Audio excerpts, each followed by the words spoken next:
Bamboo fire, what kind of fire? Bamboo fire makes so. Bamboo fire, what kind of fire? Bamboo fire makes so. Bamboo fire, what kind of fire? Bamboo fire makes so. Bamboo fire, what kind of fire? Bamboo fire makes so. Bamboo fire, hot fire. Bamboo fire makes so. He makes so. Bamboo fire, hot fire. Bamboo fire makes so. He makes so. Bamboo fire, bamboo fire makes so. He makes so. Bamboo fire, bamboo fire makes so. He makes so. 6 o'clock and the thing not ready. Bamboo fire makes so. 6 o'clock and the thing not ready. Bamboo fire makes so. 6 o'clock and the thing not ready. Bamboo fire makes so. 6 o'clock and the thing not ready. Bamboo fire makes so. And come home and the pot not done yet. Bamboo fire makes so. He makes so. And come home and the pot not done yet. Bamboo fire makes so. He makes so. And come home and the rice not fire. Bamboo fire makes so. He makes so. And come home and the rice not fire. Bamboo fire makes so. He makes so. Bamboo fire, hot fire. Bamboo fire makes so. Bamboo fire, hot fire. Bamboo fire makes so. Bamboo fire, hot fire. Bamboo fire makes so. Bamboo fire, hot fire. Bamboo fire makes so. Give it one to the out of the fire. Bamboo fire makes so. He makes so. Good evening to everyone, and thank you for joining this conversation with the GPSCCU. Tonight, my name is Dr. John Anderson, a Committee of Management member who is very excited to talk with you tonight. I am here tonight to discuss with you all things credit union, as usual, and I want to thank you for inviting us into your homes.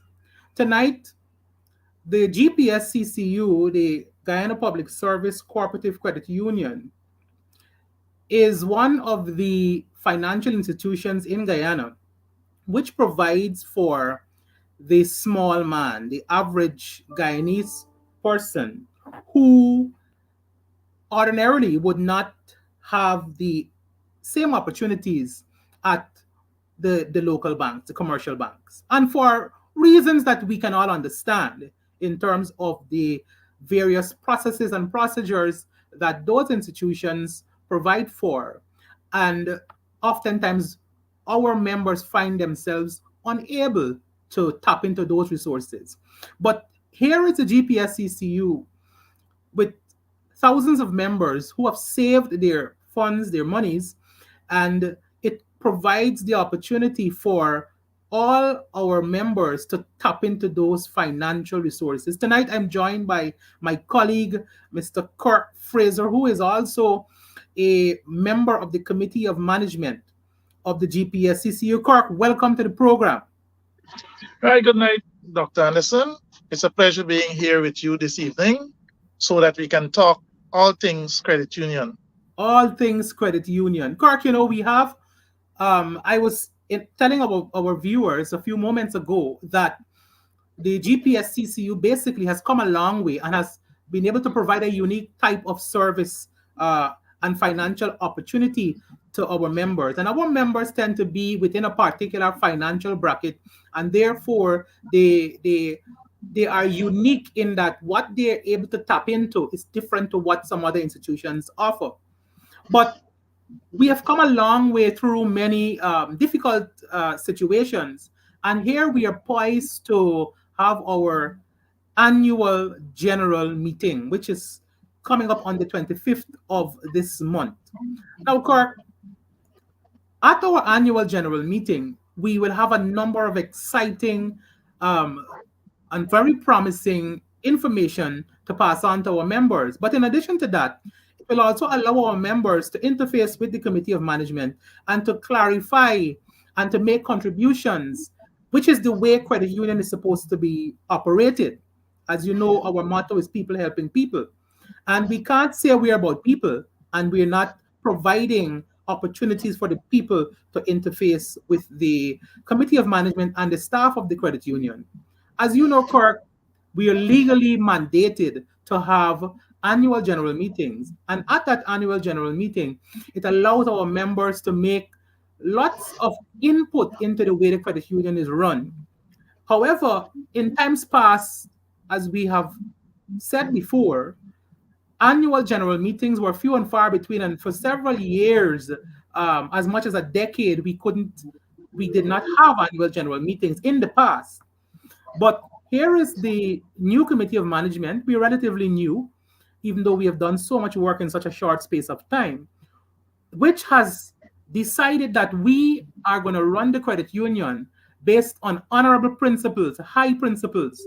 And one of those principles is democracy and the rule of law. And the AGM creates an opportunity for our members to be part of a democratic process. And in so doing, we are submitting ourselves to the legal parameters guide what we do. So, Kirk, that in itself is exciting. Yes, Dr. Anderson.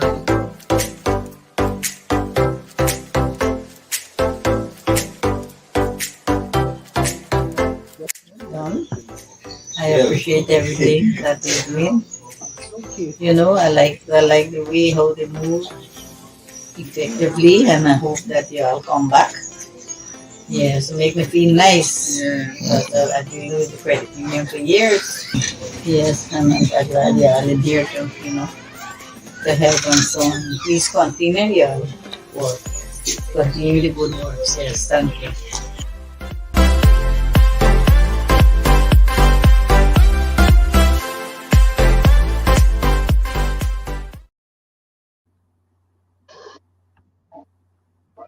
Yes, Kirk.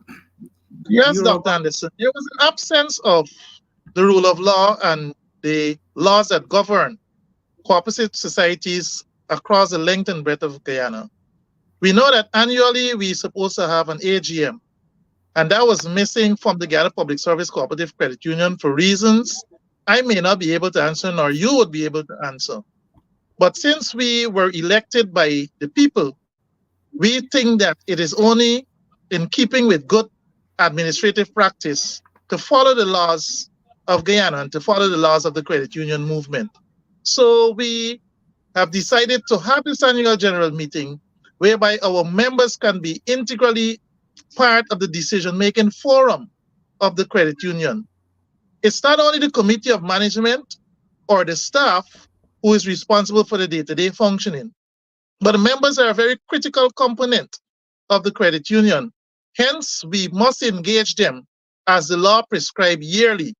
So on the 25th of August, we'll be having that AGM where we will look at a number of things, whereby members would be given the opportunity to say what is affecting them in terms of the delivery of services at a credit union. The members can also be part of the decision whereby we look at the surplus that is derived from their savings, that we can put in place a system to have accurate or a more accurate dividend um, figure to be announced, whereby the members will be able to get back from that surplus. So we are at a critical juncture whereby we see the members as the most important component of the management of the credit union. Even though we are their committee of management, we must take the mandate of the people so that we can ensure that the credit union run in a manner that is favorable to our members. And we want to ensure that maximum participation in this process, because every member have something to say. And from time to time, I would listen to complaints about from members in terms of um, their inability to get guarantors and so on. So at these AGM, we can make decisions, we can make rules, or the members can come up with rules whereby we help to make the credit union function more effectively based on the decision of the collective on that day. definitely, Kirk. Definitely. But there's something I'll come to in a bit.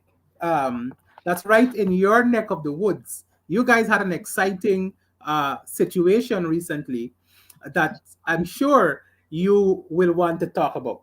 Now, as Sure. it relates to the AGM, because of the scarcity of AGMs within the GPSCCU over the years, members have been left somewhat uneducated about the purpose of AGM, why we must have an AGM. And so, what you find is that even now, as we prepare for AGM, members are asking, but why do we have to vote again? We just voted recently. As you know, we had our special general meeting that was called by the members to address the irregularities that were taking place at the credit union. And the members, having petitioned the board and the board ignored those members, the members went to the court and the court granted the members what they wanted. Again, the democratic thrust that our team supports and endorses and practices is what the members embodied when they did what they did. And so now we now have to orient our members to understand that every year we are supposed to have an annual general meeting once we have completed an audit so we can present the financials of the credit union to the members because it's their money. And so we are an open book in that we want the members to see how their monies have been invested, how it is being spent, and how they can benefit from their own savings, which is what we have been plugging away at. That this is your money and you have the right to make decisions, albeit the past committee of management used the members' money to fight them in the court, and as we say locally, frying the members in their own fat. But things have changed. A new day has dawned in the credit union. And here we are talking about annual general meeting 2024 as mandated by law. Now, Mark, we, uh, uh, we have done a number of things to expand the portfolio of the credit union and to bring on board new projects that can enhance the functioning of the credit union and the life of our members. And recently, in your neck of the woods, you guys did something very exciting. Tell us about it. Yeah, Dr. Anderson. For the members in Borbis, I think they are most gracious to the committee of management for making such a bold decision in such a short space of time. We weren't there probably is about 3 to 4 months. We're there as the committee of management, and we would have found it fit to ensure that we establish an office in Borbis because Borbis accounts for a large number of members of the cooperative credit union.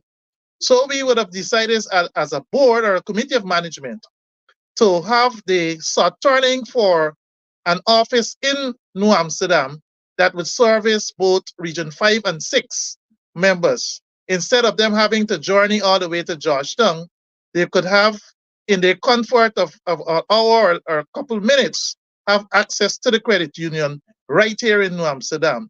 I think I must thank you and all the others who would have supported such initiative. This initiative is one that is very great and is oriented to help our members in terms of saving time and money in order to transact a business at the cooperative credit at Guyana Cooperative Credit Union Limited. So I am delighted, as many as the other members are also delighted when the news was broken about the establishment of the office in New Amsterdam, in central New Amsterdam. So it's not any area that the members would have to go in a remote area.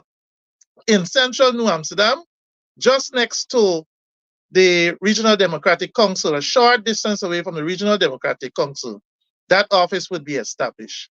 And we would like to hear from the members outside of just depositing the money. What are some of the other services they would like the credit union to establish in New Amsterdam?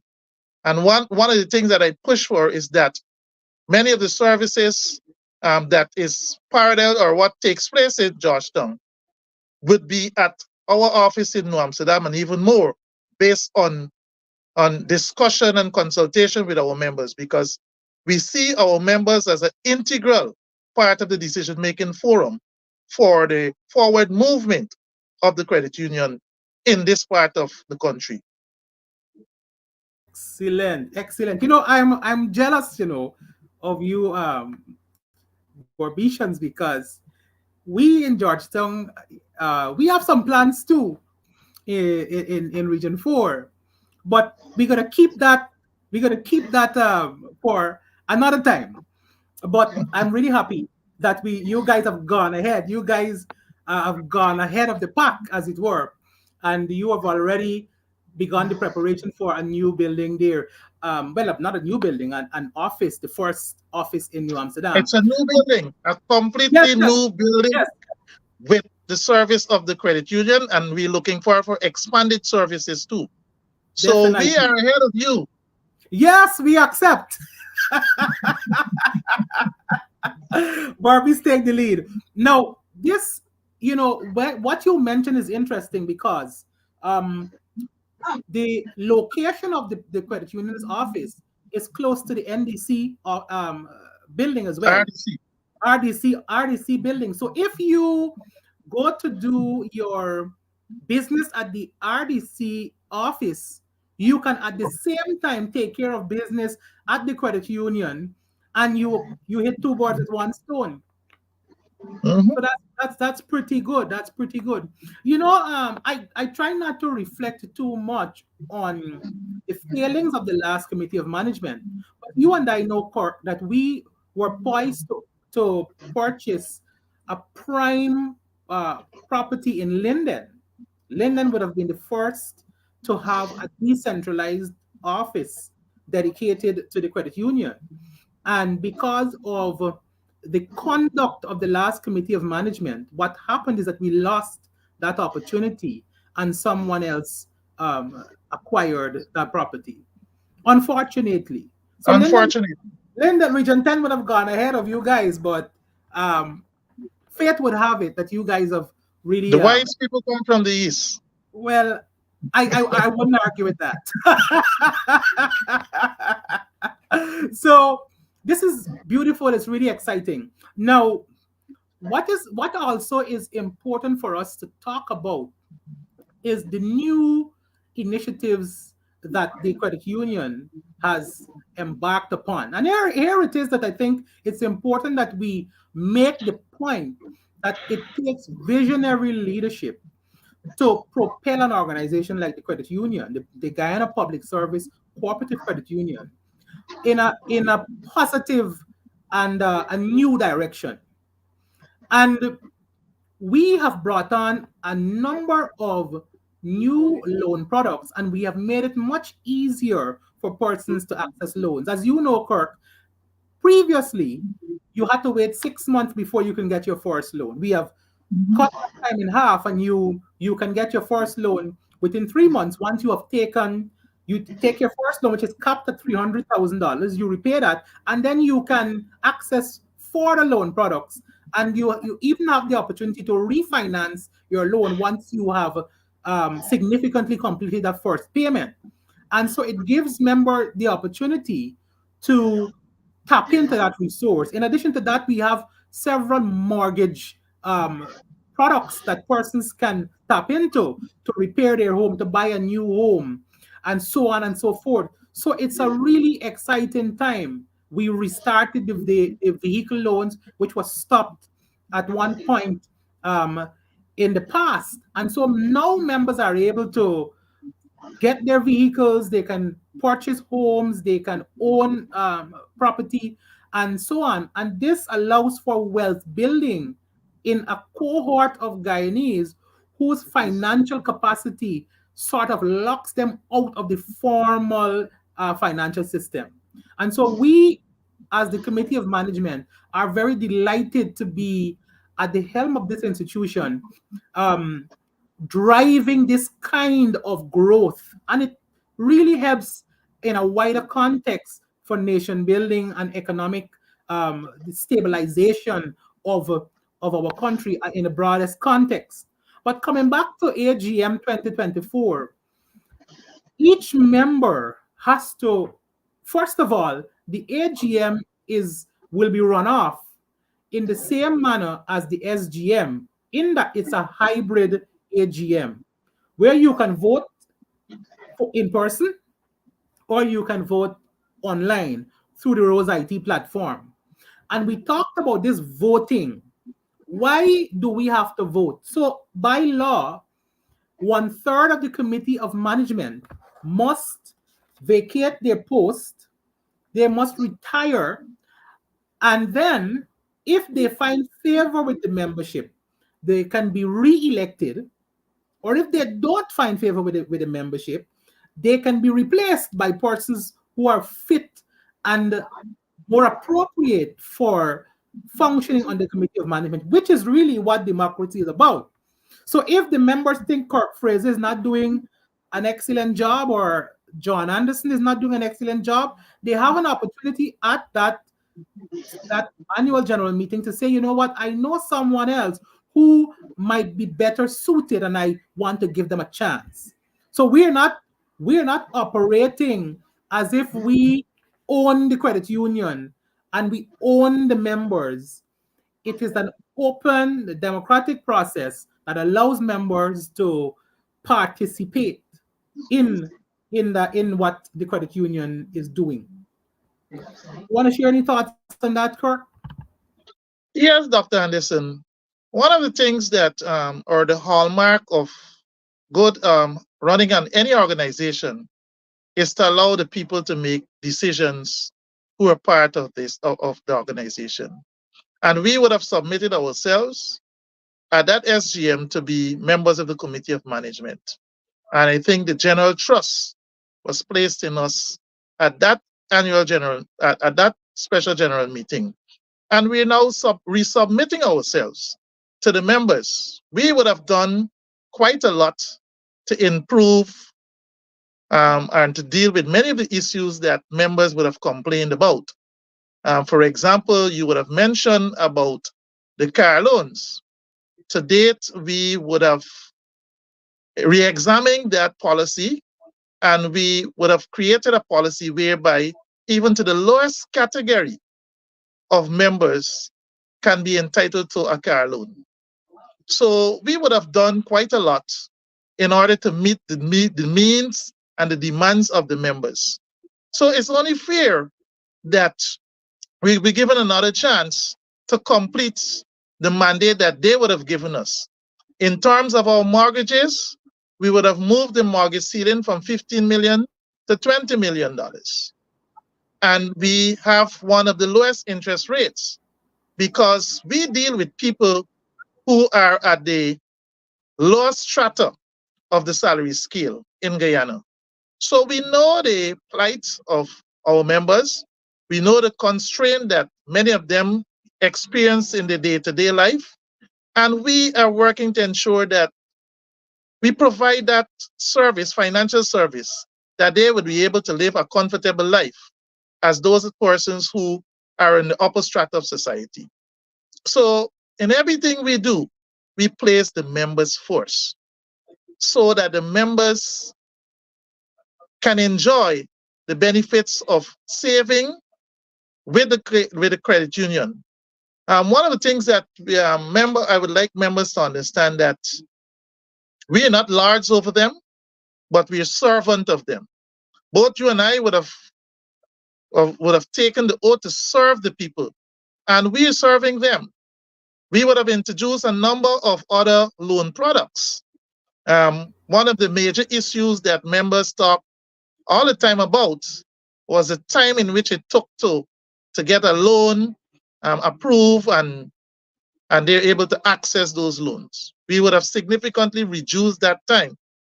And one of the takeaways that I feel so good about, and I must praise not only the committee of management, but the workers who work at the Guyana Public Service Cooperative Credit Union.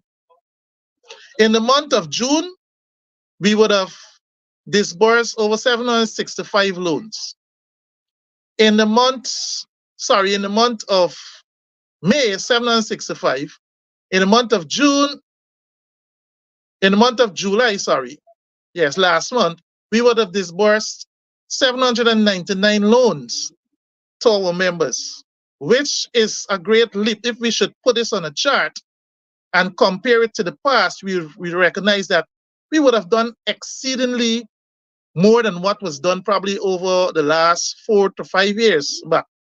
So we are working to ensure that our members are properly satisfied. We can only give them what is due to them and what is rightfully theirs. So we're looking at all the avenues that we need to make adjustment so that the members would be able to benefit immensely from saving with a cooperative credit union so that they can able to access the financial service that would help them to move their lives and to improve their life in a good and proper manner. Definitely, definitely, Kirk. I mean, you put that so nicely and packaged it so well. I couldn't add to that. And so now we are gearing up for annual general meeting 2024, and our members are being encouraged to register. Now, we are using the Rose IT platform, which is the same platform we use for the special general meeting. And that platform allows members to, if you are not going to be able to come to a location, to one of the locations in the 10 administrative regions in Guyana that we have established polling places. If you would not be able to come to a polling place to cast your vote and to be part of the annual general meeting in person, you can log on via the internet and tap into that AGM and see and participate and comment and vote for whomever you may want to be on the committee of management. And so it allows for persons who are not going to be at home, persons who are going to be at work, to do so. And even if you choose to stay in the comfort of your home and participate in the AGM, you can do so as well. So it offers an opportunity for our members to decide if they're going to come down to the location or if they're going to stay at home and vote, or if they're going to stay at home and participate in the annual general meeting. And so it's Dr. Anderson, important. Go ahead, Kurt. before you go forward, I would like the general public to know that since we were elected, to date we have attracted over 500 new members. It never happened in the before, but we see the increase um, persons becoming interested in the credit union because persons or members would tell other people about the benefits of the credit union. And so we would have seen an increase, significant increase in terms of membership because of what the credit union has to offer. It offers something that is different from all other financial institutions. In many instances, if they go to other financial institutions, you have to have collaterals, etc., etc. With a credit union, there is nothing like collateral. Probably only for your mortgages, right? But the ordinary people can able to access finance, or the ordinary members can access finance at any given time based on their ability to repay that. And So I think that is outside of that, the annual general meeting, I would like to see members more involved. Not because you're a member of the credit union and you're just there for the financials that are available, but you must equally be part of the decision-making forum of the credit union. Once you're able to be part of that, you can own the credit union and say, well, look, I was part of this decision. This was part of my vision. This was part of my contribution towards the development of the credit union. definitely, Kurt. You know, what you're talking about there again is visionary leadership. But I think one of the things I wanted to add to what you said, we at the credit union do not give unsecured loans. Each loan must be secured. So I know when you Yeah. spoke about the collateral, persons might get the impression that they can just come and the loan is not secured. No, the loan has to be secured by something. Guarantees. But I Yeah. think what is important in what you are saying is that look, we offer you far less hassle than you would have otherwise experienced at one of the other financial institutions. And I think that's the overarching message that you were pointing out there.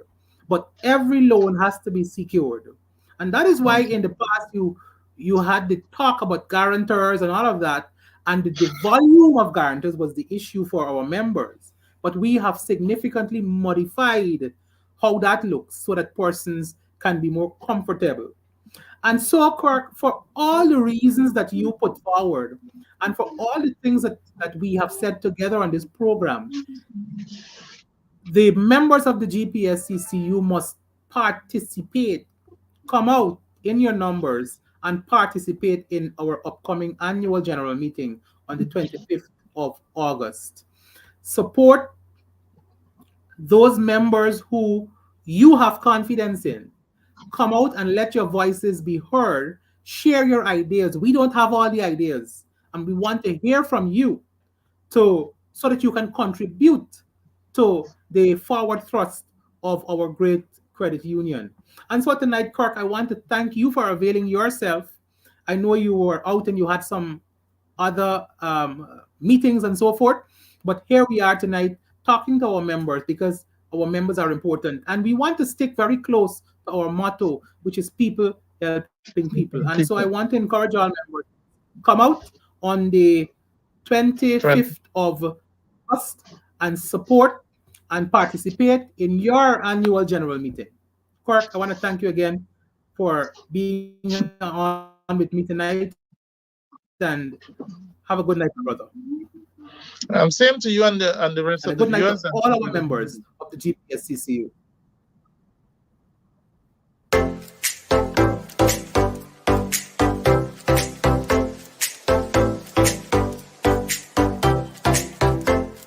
Done. I appreciate everything that they're doing. You know, I like the way how they move effectively, and I hope that you all come back. Yes, make me feel nice. Yeah. But I've been with the credit union for years. Yes, and I'm glad you all are there to, to help and so on. Please continue your work. Continue the good work. Yes, thank you.